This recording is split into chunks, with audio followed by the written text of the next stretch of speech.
प्राध्यापक doctor M Satyapal महाथेरो, महाविहार बावरी नगर, दाभड, नांदेड। नमो बुद्धाय, नमो धम्माय, नमो संघाय। आज पौष पौर्णिमा, अखिल भारतीय 39वी बौद्ध धम्म परिषद महाविहार बावरी नगर, नांदेड, दाभड या ठिकाणी संपन्न होत आहे।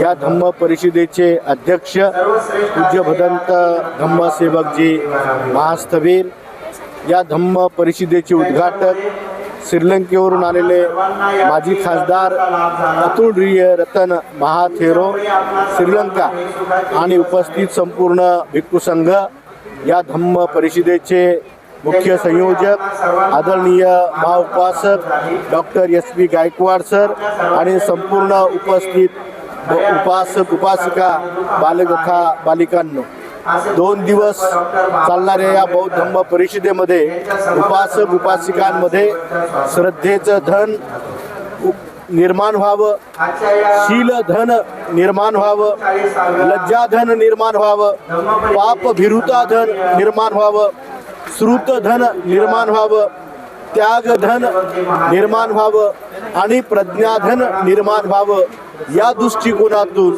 या धम्म परिषदेला मला वाटतं अतिशय महत्त्वाचं स्थान आहे। आणि म्हणून समाजातील अज्ञान, अंधकार, रूढी परंपरा आणि कर्मकांड हे सुद्धा नष्ट होऊन तरुण वर्गातील व्यसनाधीनता सुद्धा या धम्म परिषदेतून कमी व्हावी।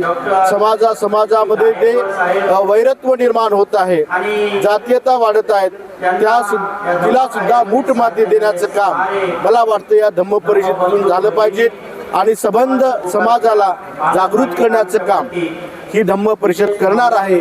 ही धम्म परिषद यशस्वी हो अशा प्रकारची मंगल कामना या ठिकाणी मी व्यक्त करतो।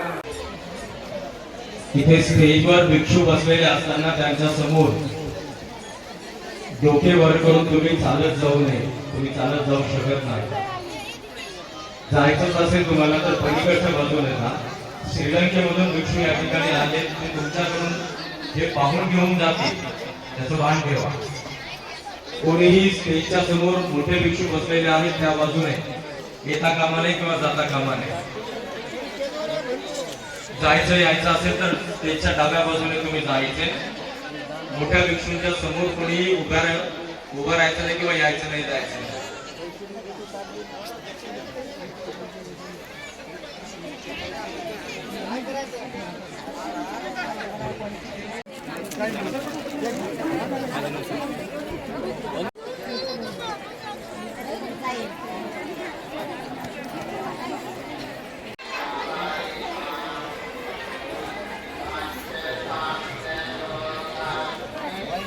ऐसी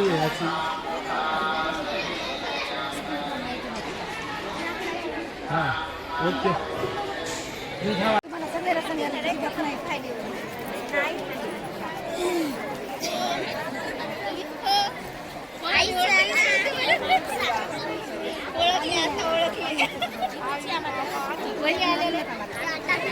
सर्वांनी शांत बसायचं आहे, आवाज करू नका। धम्मदेशनेच्या कार्यक्रमाला लागली सुरुवात होत आहे।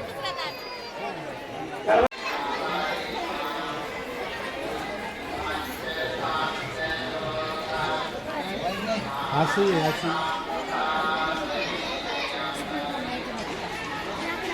हाँ ओके।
त्यांच्या समोर जवळजवळ 5-7 लाख लोकांनी त्रिसरणासह पंचशील ग्रहण केलं.